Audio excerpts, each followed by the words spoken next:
2023 жылдын 18 август күнү 12:30да Сүлүктүү шаардык өзгөчө кырдаалдар бөлүмүнө Макаевка көчөсүндө турак жай күйүп жатканы тууралуу маалымат түшкөн. Аталган участкага номер 52 өрткө каршы куткаруу бөлүмүнүн көчүрмөн эсепте турган өрт өчүрүүчү унаасы чыккан.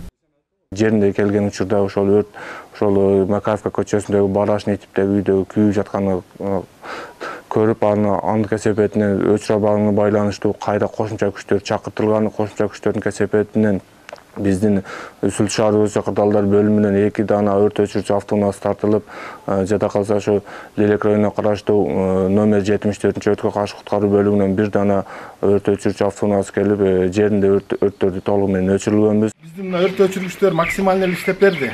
Электр чубалгыларынын кыска туташуусунан улам келип чыккан кырсыктан 7 үй бүлөнүн турак жайы өрттөлгөн. Жалпы чыгым 5.961.000 сомду түзгөн. Өрттүн кесепетинен үй жайсыз калган жарандардан Кыргыз Республикасынын Жогорку Кеңешинин депутаты Чыңгыз Ажыбаев жана жергиликтүү бийлик өкүлдөрү кабар алды. Өрттөн жабыркаган жарандар үчүн Чыңгыз Ажыбаев материалдык жардам берди. Ушундай болуп калыптыр, эртең менен келип өзүмдү жогорунан көрүп, сиздер менен бир сүйлөшүп, кичине материалдык жактан жардамдар бар, ошолорду алып келдим өзүмдүн атымдан, өзүнүн атынан. Ошонун баарын тапшырып коеюн сиздерге. Келиңиз. Бирден келе бериңиздер, 7. Келиңиз байке. Өрт кырсыгынан жабыркап калдык.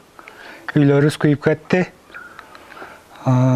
Жогорку Кеңештин депутаты Ажыбаев Чыңгыз келип өзүнүн жардамын берип кетти. Чоң рахмат. Алла разы болсун.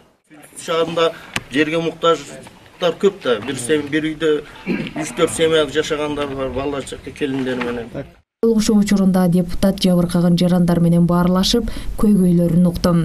Сырткары жергиликтүү бийлик тарабынан да турак жайды тез арада калыбына келтирүү үчүн кечиктирилгис жумуштар аткарылып жатканы маалым болду. Назгүл Абдрахманова, Бакыт Саитов, Алтын бешик жаңылыктары.